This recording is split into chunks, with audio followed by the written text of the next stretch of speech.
हमारा 15 से 30 साल तक की उम्र का नौजवान लड़का हो या लड़की हो, वो अक्सर सुसाइड करती हुई नजर आ रही है। तो सुसाइड करने की वजह चंद वजह है। उनमें से एक वजह ये है कि आदमी सुसाइड, नौजवान सुसाइड इसलिए करता है कि उस पर काम का प्रेशर होता है।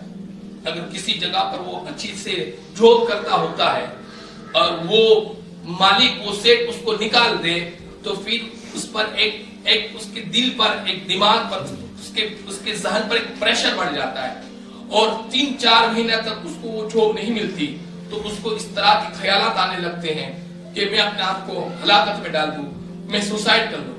तो एक होता है घर का काम, जो कामकाज होता है उस पर प्रेशर आ जाता है, और एक होता है घरेलू मसाइल। घरेलू मसाइल के हिसाब से भी लोग सुसाइड कर लेते हैं। अक्सर नौजवान लड़के लड़की घर के घरेलू मसाइल की वजह से सुसाइड कर लेते हैं। या तो फिर घर की औरतें उसकी जिम्मेदार होती हैं, या तो रिश्तेदार जिम्मेदार होते हैं, या तो पड़ोसी जिम्मेदार होते हैं, या तो सुसाइड वाले, या तो फिर सोसाइटी वाले जिम्मेदार होते हैं, जो इसको इस बात पर उभारते हैं कि वो सुसाइड कर लेता है। या तीसरी वजह, सबब ये बताया जाता है कि गुंडागर्दी करने वाले लोग, जो गुंडागर्दी करने वाले होते हैं, उनके हिसाब से भी लोग सुसाइड कर लेते हैं। नौजवान लड़के सुसाइड कर लेते हैं, नौजवान लड़कियां सुसाइड कर लेती है।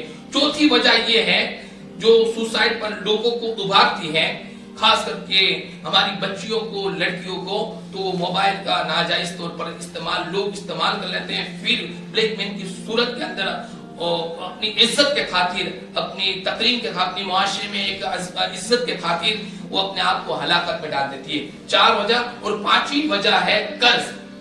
अगर कोई फाइनेंस में सुसाइड, ये सूद के तो उस पर कर्ज बढ़ जाता है, तो फिर ये सबब बन जाता है उसको सुसाइड करने के लिए मजबूर। और 7वीं वजह है कि नाजायज मोहब्बत, जो लड़का या लड़की आपस में कर देते हैं, फिर अपने आप को हलाकत में डाल देते हैं।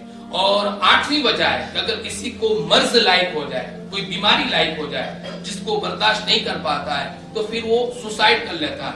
ये सारी चीजें जो इन वजहों से सुसाइड करते हैं, वो सब के सब जहन्नमी है, सब जहन्नमी। और सुसाइड की सबसे बड़ी वजह ये है, सबसे बड़ी वजह ये है कि उसको दीन का इल्म नहीं है। अगर उसको दीन का इल्म होता, रसूलुल्लाह अलैहिस्सलाम की तालीम याद होती, तो सुसाइड नहीं करता। आज हालत ये हो गई कि हर 40 सेकंड में एक शख्स सुसाइड करता हुआ नजर आता है, हर 40 सेकंड में। तो इस्लाम इसकी हरगिज इजाजत देता नहीं है कि नौजवान शख्स या लड़की अपने आप को सुसाइड करके अपने आप को हलाकत में डाले। अगर उसने अपने आप को हलाकत में डाला तो गोया वो जहन्नम में है। उसके लिए खास दुआ करें कि अल्लाह उसकी मगफिरत फरमा दे, बस उसके लिए सिर्फ दुआ कर सकते हैं। तो मेरे नौजवानों और मेरी नौजवान बच्चियों, अपने आप को हलाकत में न डालो। और मुसीबत आना, परेशानी आना, मुश्किल आना, ये इंसान की जिंदगी का हिस्सा है। आज धूप है तो कल छांव आनी ही है, और आज छांव है तो कल धूप आनी है, तो धूप के लिए तैयार होना है। अगर आज हमारी जिंदगी में धूप चल रही है तो ये उम्मीद तक तो ला तकनतु मिन रहमतिल्लाह, अल्लाह की रहमत से मायूस ना हो, कल इंशाअल्लाह ताला छांव आने वाली है। और मुसीबत और सब्र, मुसीबत आए तो सब्र करना, हमारे अकाबिरों की जिंदगी, इनकी सवानी पाक हमारे सामने है। और सबसे बड़ी जिंदगी तो इमाम अली मकाम इमाम हुसैन रज़ियल्लाहु तआला अन्हु की है। आप देखें ना करबला में कितने मसाइब आप पर ढाले गए थे। एक तरफ से पानी बंद कर दिया गया था, मुश्किलों के सामना करने के बाद भी इन्नल्लाह मअस साबिरीन, अल्लाह ताला सब्र करने वालों के साथ है। तो मुश्किल और परेशानी वो हमारी जिंदगी का हिस्सा है।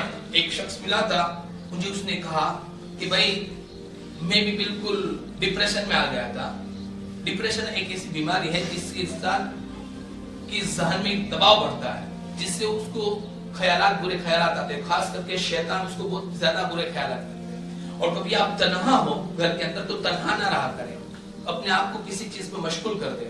अगर आप तन्हा है तो आजकल लोग तन्हा होते हैं तो अपने आप को मोबाइल के अंदर मशगूल करते हैं।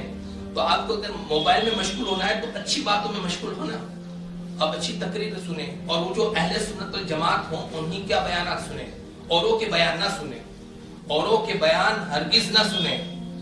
आज सोशल मीडिया जिस तरह फायदा مد ہے تو سامنے مضر بھی ہے، اتنا نقصان دہ بھی ہے. ہمارا ایمان لٹنے والے موبائل میں بہت زیادہ آپ کو ملیں گے. تو آپ علماء اہل سنت کا کانٹیکٹ کر کے جان لیں کہ بھائی یہ سنی اہل سنت جماعت کے عالم ہے، بس ان کے بیانات سنیں. اگر آپ کو قرآن شریف پڑھنا آتا ہے تو موبائل میں قرآن شریف پڑھیں، مگر ان چیزوں کے ساتھ اپنے آپ کو مشغول نہ کریں جو ہمارے لیے ہلاکت کا سبب بنے، ہمارے لیے ہلاکت کا سبب بنے.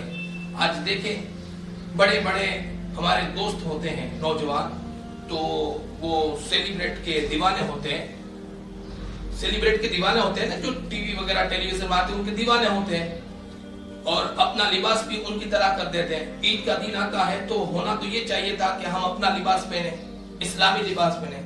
تو ہم یہ کہتے ہیں کہ بھائی ہمارے سیلیبریٹ جو ہے اس نے کون سا لباس پہنا تھا، وہ آج ہم وہ لباس پہنے.